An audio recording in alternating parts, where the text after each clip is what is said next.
저는 대통령으로서 피를 토하는 심정으로 국민 여러분께 호소드립니다. 지금까지 국회는 우리 정부 출범 이후 22건의 정부 관료 탄핵 소추를 발의하였으며 지난 6월 22대 국회 출범 이후에도 10명째 탄핵을 추진 중에 있습니다. 이것은 세계 어느 나라에도 유례가 없을 뿐 아니라 우리나라 건국 이후에 전혀 유례가 없던 상황입니다. 판사를 겁박하고 다수의 검사를 탄핵하는 등 사법 업무를 마비시키고 행안부 장관 탄핵, 방통위원장 탄핵, 감사원장 탄핵, 국방장관 탄핵 시도 등으로 행정부마저 마비시키고 있습니다. 국가 예산 처리도 국가 본질 기능과 마약 범죄 단속, 민생 치안 유지를 위한 모든 주요 예산을 전액 삭감하여 국가 본질 기능을 훼손하고 대한민국을 마약 천국, 민생 치안 공황 상태로 만들었습니다. 민주당은 내년도 예산에서 재해대책 예비비 1조 원, 아이돌봄 지원수당 384억, 청년 일자리, 심해가스전 개발 사업 등 4조 1천억 원을 삭감하였습니다. 심지어 군 초급 간부 봉급과 수당 인상, 당직 근무비 인상 등 군 간부 처우 개선비조차 제동을 걸었습니다. 이러한 예산 폭거는 한마디로 대한민국 국가 재정을 농락하는 것입니다. 이 예산까지도 오로지 정쟁의 수단으로 이용하는 이러한 민주당의 입법 독재는 예산 탄핵까지도 서슴지 않았습니다. 국정은 마비되고 국민들의 한숨은 늘어나고 있습니다. 이는 자유 대한민국의 헌정 질서를 짓밟고 헌법과 법에 의해 세워진 정당한 국가기관을 교란시키는 것으로서 내란을 획책하는 명백한 반국가 행위입니다. 국민의 삶은 안중에도 없고 오로지 탄핵과 특검, 야당 대표의 방탄으로 국정이 마비 상태에 있습니다.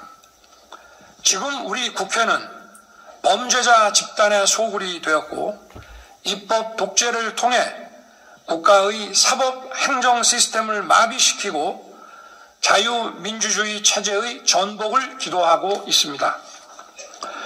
자유민주주의의 기반이 되어야 할 국회가 자유민주주의 체제를 붕괴시키는 괴물이 된 것입니다. 지금 대한민국은 당장 무너져도 이상하지 않을 정도의 풍전등화의 운명에 처해 있습니다. 친애하는 국민 여러분, 저는 북한 공산 세력의 위협으로부터 자유 대한민국을 수호하고 우리 국민의 자유와 행복을 약탈하고 있는 파렴치한 종북 반국가 세력들을 일거에 척결하고 자유 헌정 질서를 지키기 위해 비상계엄을 선포합니다. 저는 이 비상계엄을 통해 망국의 나락으로 떨어지고 있는 자유 대한민국을 재건하고 지켜낼 것입니다. 이를 위해 저는 지금까지 폐악질을 일삼은 망국의 원흉 반국가 세력을 반드시 척결하겠습니다. 이는 체제 전복을 노리는 반국가 세력의 준동으로부터 국민의 자유와 안전 그리고 국가 지속 가능성을 보장하며 미래 세대에게 제대로 된 나라를 물려주기 위한 불가피한 조치입니다. 저는 가능한 한 빠른 시간 내에 반국가 세력을 척결하고 국가를 정상화시키겠습니다. 계엄 선포로 인해 자유 대한민국 헌법 가치를 믿고 따라주신 선량한 국민들께 다소의 불편이 있겠습니다마는 이러한 불편을 최소화하는 데 주력할 것입니다. 이와 같은 조치는 자유 대한민국의 영속성을 위해 부득이한 것이며 대한민국이 국제사회에서 책임과 기여를 다한다는 대외 정책 기조에는 아무런 변함이 없습니다. 대통령으로서 국민 여러분께 간곡히 호소드립니다. 저는 오로지 국민 여러분만 믿고 신명을 바쳐 자유 대한민국을 지켜낼 것입니다. 저를 믿어 주십시오. 감사합니다. 자,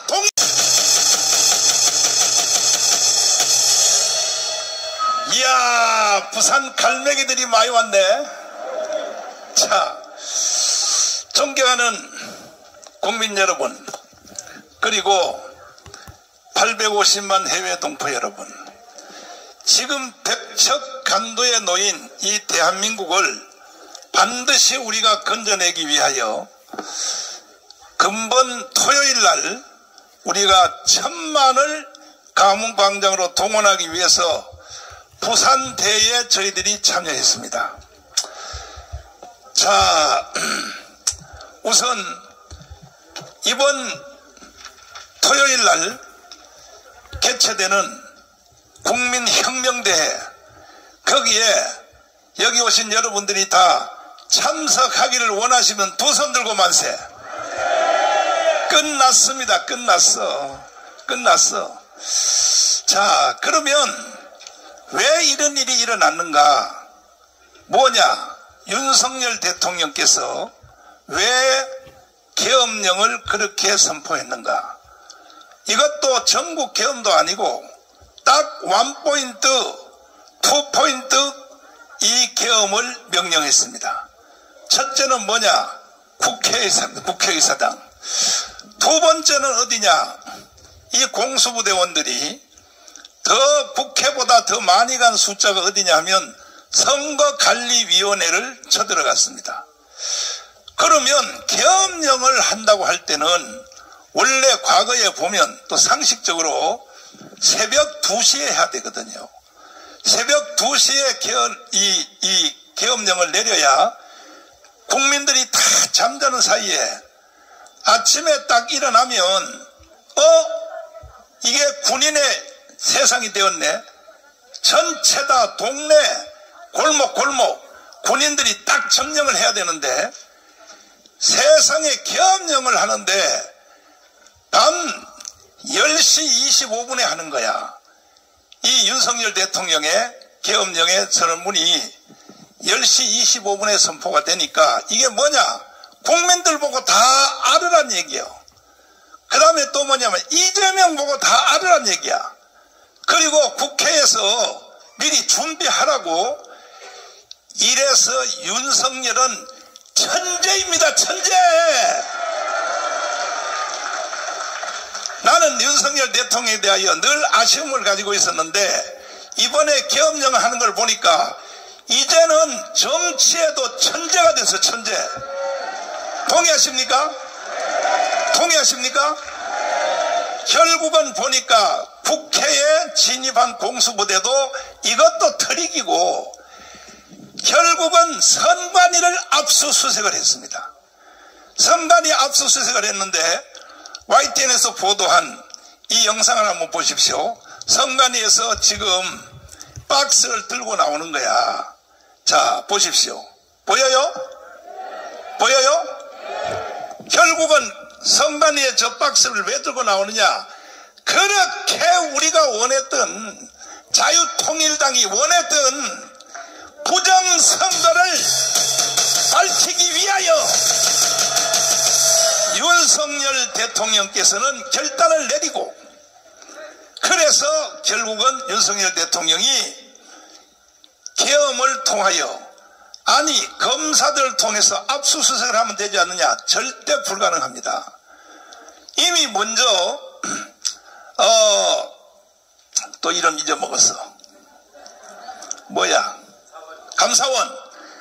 감사원은요 대한민국의 개인, 단체, 교회, 대한민국에 사는 모든 집단에 대해서는 감사원들은 감사를 할 자격이 있는 겁니다. 그래서 감사원이 일단은 우리가 하도 문제를 제기해서 우리가 500명의 사인을 받아서 감사원에다가 이 선거관리위원회를 감사를 해달라고 우리가 요청을 했어요. 부조화 변호사님을 중심하여 500명의 서명을 받아 500명 서명을 받아 감사원에 제출하면 감사원은 반드시 시행을 할 의무가 있는 것입니다. 그랬는데 그 감사원 직원들이 가서 선관위를 조사하려고 갔어요. 갔더니 뭐라고 대답했냐? 우리도 헌법 단독기관이야. 니들한테 조사받을 수 없어. 하고 내쫓아버렸어요.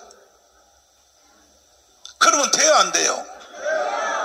아니, 선관위는 무슨 하나님 위에 있습니까? 그러니까 이것을 윤석열 대통령은 다 알고 있던 거야. 다 알고. 그러니까 이제는 감사원이 가서 조사를 한다고 해도 선관위가 수용도 안 하고 들어주지도 못하게 하니까 결국은 할 수 있는 방법은 계엄령 하나밖에 없다는 것입니다. 이해되십니까? 그런데 지금 모든 언론들이 종편을 비롯하여 방송 3사, KBS, MBC, SBS를 비롯해서 좌파 유튜브를 비롯하여 전체 지금 언론들이 윤석열에 대하여 사기를 치고 있습니다. 어떻게 사기치느냐? 계엄령은 실패했다. 그리고 계엄령은 이것은 잘못된 것이다. 계속 그렇게만 합니다. 그러나 윤석열 대통령이 계엄령을 선포할 때에 그 발표한 그 육성에 이 내용은 어떤 언론사 하나도 보도 안 하고 있습니다. 왜? 이것을 국민들이 알게 되면 99%의 국민들이 윤석열 편으로 돌아올 수밖에 없습니다. 그러니까 모든 언론들이 지금 이 윤석열 대통령의 계엄 선포 이 원문을, 이 영상을 다 감추고 있는 거예요. 지금 감추면서 뭐라고 말하냐? 윤석열은 실패했다. 심지어 윤석열은 탄핵감이다. 계속 이따위식을 하는데, 그러면 과연 윤석열 대통령의 이 종편과 KBS, MBC, SBS, 좌파 유튜브가 전혀 이 영상은 안 보죠. 숨겨요, 숨겨. 왜? 국민들을 사기치려고. 이 사기에 넘어간 사람들이 몇 명이냐? 국민들의 40%가 넘어갔어요. 그래도 우리가 희망이 있는 것은 뭐냐? 60%는 아직도 안 넘어갔다 이 말이에요. 동의하십니까? 그러면 보십시오. 윤석열 대통령의 이 계엄 선포식 이 영상을 직접 여러분들이 한번 들어보시길 바랍니다. 두 손 들고 만세. 이 대통령의 계엄 선포식의 연설문을 분석해보면 첫째로 뭐냐? 반국가 세력을 단칼에 해치우겠다는 거야. 대한민국에서 살면서 대한민국을 부정하고 대한민국에 대해서 반대하는 놈들은 대한민국에 살면 돼, 안 돼요? 이번에 이 계엄령은 끝나지 않았습니다. 지금도 계속 지속됩니다. 반드시 이놈들은 싹 잡아다가 깜빵에다 집어넣어야 되는 것입니다. 반국가 세력이 왜 대한민국에 사느냐 이거야. 이 윤석열 대통령은 계엄 선포식 외에도 평소에도 계속 끊임없이 반국가 세력에 대하여 경고해 왔습니다. 그럼 반국가 세력이 누구냐? 제1번이 누구냐면 이재명입니다. 이재명이가 이석연? 이석연이가 누구야? 이석연하고 이놈이 지금 선동하는 이걸 직접 한번 들어보세요. 과연 누가 반국가 세력인지 한번 들어보십시오. 자칫 잘못하면 제가 요즘 그런 생각이 어느 단계에선가 멈추지 않으면 계속 확대될 수밖에 없고요. 계속 증폭되고 그리고 마지막에는 내전 상태로 갈 수밖에 없다 이렇게 되는 거예요. 자, 마지막에는 내전 상태로 갈 수밖에 없다. 이게 일개 당 대표가 내전 상태란 말을 하면 돼요, 안 돼? 결국 이것은 뭐냐, 연결시켜 보면 광주 사태 같은 사건을 광화문에서 새로 일으키겠다고 하는, 이게 바로 암호입니다. 암호. 내전 상태로 가겠다.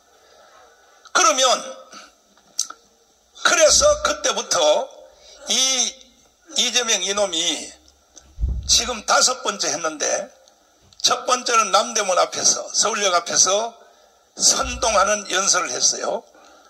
그런데 그 당원들도 다 안 오고 얼마 왔냐? 12,000명밖에 안 왔어요. 내가 그걸 직접 확인했습니다. 그래서 바로 이재명은 탄불 꺼졌다. 왜? 그렇게 민주당원들이 많은데도 12,000명밖에 안 왔거든. 2차 집회는 몇 명 왔느냐? 10,000명으로 줄어들었어요. 3차 집회는 몇 명 왔냐? 7,000명으로 줄어들었어. 4차 집회 때는요, 창피해가지고 아예 연설조차도 못했어요. 그래서 이재명 이놈은 이미 벌써 징역형을 선고받았고 이제 2심에 이제 올라가는데, 이러니까 이재명의 운명은 이미 끝난 걸 알고 지가 살 길은 뭐냐, 광화문을 내전으로 몰고 가서 광주 사태 같은 사건을 혼돈의 대한민국으로 몰고 가서 일으켜서 그 틈을 타고 윤석열 대통령을 끌어내리고 자기가 결국 대통령을 하겠다 하는 이 바로 신호탄이 내전으로 몰고 가겠다, 이따위 뜻을 하는 겁니다. 아니 이거는 국민을 무시해도, 아니 여러분과 제가 그렇게 어리석어요? 속아요? 아니 이재명의 내전에 참여할 것입니까? 이재명을 빨리 체포하여 깜빵에 집어넣어야 되는 것입니다. 이것을 윤석열 대통령은 다 듣고 있었어요. 다 듣고 있으니까 결국은 정상적인 검찰이 압수수색하거나 수사를 해서는 도저히 불가능해. 그래서 초강수인 대통령만이 행사할 수 있는 최고의 권세, 계엄령으로 이 모든 반국가 세력을 처단한 것입니다. 동의하십니까? 그 다음에 두 번째 문장을 보면은 윤석열 대통령이 천거한 모든 인사들, 국가의 지도자들을 다 탄핵으로, 세상에 조금 전에 말한 감사원 원장이요, 지금 현재 탄핵 상태에 들어갔습니다. 벌써. 그리고 장관, 국방부 장관도 탄핵한다 그러고, 이게 무조건 다 탄핵한다. 그래서 윤석열 대통령의 계엄의 이 선포의 문장을 분석을 해보면 이것은 도저히 계엄령이 아니고는 잡을 수가 없다는 것이죠. 아까 뭐라고 말했습니까? 세계에 이런 유사한 예가 없었고 건국 후에 오늘 같은 이런 위기가 없었다고 말하지 않습니까? 그러므로 대통령으로서는 계엄을 하지 아니하면 오히려 윤석열 대통령은요, 직무유기가 되는 겁니다. 직무유기. 그럼에도 불구하고 모든 언론들이 윤석열 계엄은 잘못했다. 심지어 어디까지 지금 진행됐느냐. 세상에 한동훈 쪽에 속한 이 검사들이 윤석열 대통령을요, 뭐라 그러냐, 고발을 해서 출입국 관리 아니 윤석열 대통령이 외국으로 도망갈 사람이요? 출입국 관리를 시켰고, 그리고 윤석열 대통령을 지금 사법 처리하여 다시 박근혜처럼 탄핵시키려고 지금 들어갔습니다. 국민이여 일어나라. 박근혜 대통령이 사기로 탄핵을 당할 때 그때는 광화문이 없었어. 그래서 우리가 속수무책으로 당했지만 지금은 1천만 대군의 광화문이 존재합니다. 그러므로 절대로 윤석열 대통령에 대해서는 손댈 수가 없습니다. 지금 특별히 이 당 대표가 되어 있는 한동훈 이놈이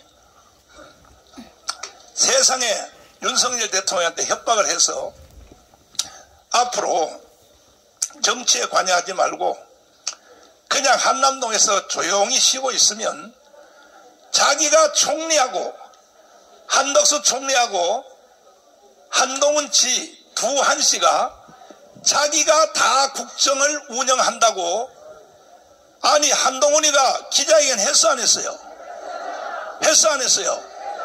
그랬더니 이재명이가 그 말을 듣고 한동훈이 보고 이것이 국정농단이라는 거예요. 국정농단. 기가 막힌 세상이 이루어졌습니다.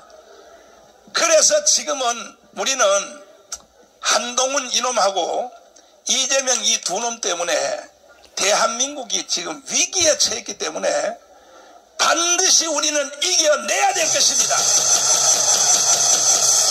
윤석열 대통령이 계엄령을 선포하면 사실은 전국에 다 계엄을 해야 되는데, 예를 들어서 전방사단 중에서 예비사단 이거 다 동원해야 되고, 수색에 있는 30사단 다 동원해야 되고, 공수부대도 일개 대대를 동원하는 게 어디 있습니까? 그게 계엄령입니까? 공수부대요. 황 장군님 어디 가셨어요? 공수부대가 몇 개나 있어요? 전체 전국에. 예?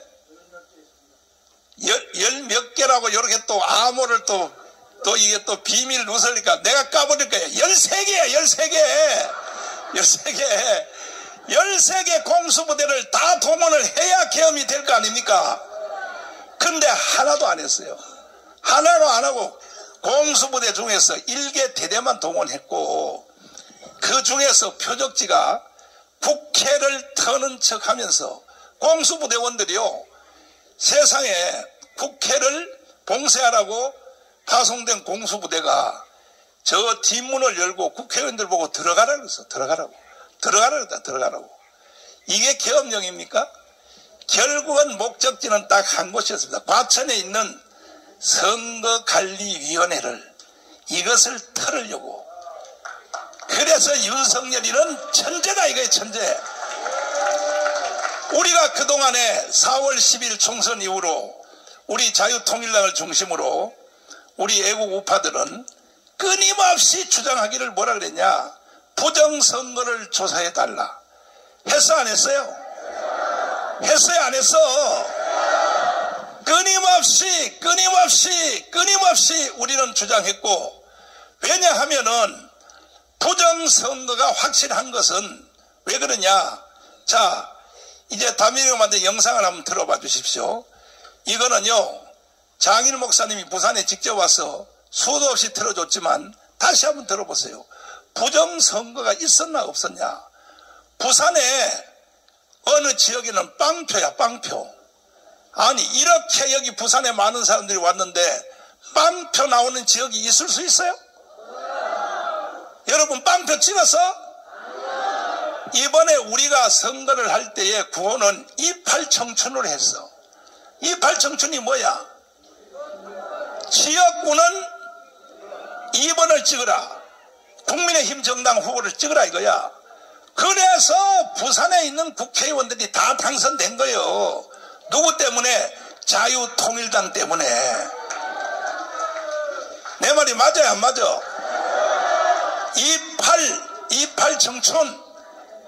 28청춘 몰라요?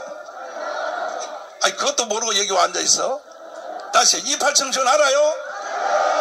그럼 8은 뭐냐? 8은 자유통일당을 찍어라. 그래서 하나씩 나눠서 가지자.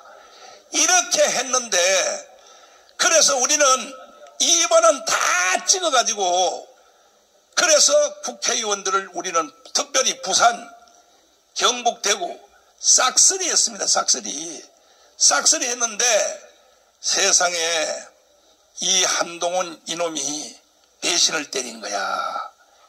배신을 때렸단 말이야. 선거운동 기간 중에 대통령하고 싸우면 돼요 안 돼? 아니, 선거운동 기간 중에 한동훈이가 대통령하고 싸우면 이건 선거 망치겠다고 하는 거지. 그래서 우리가 영상을 만들어서 계속 돌렸습니다. 자, 한번 이 다빈이가 만든 영상을 여러분 잘 보시고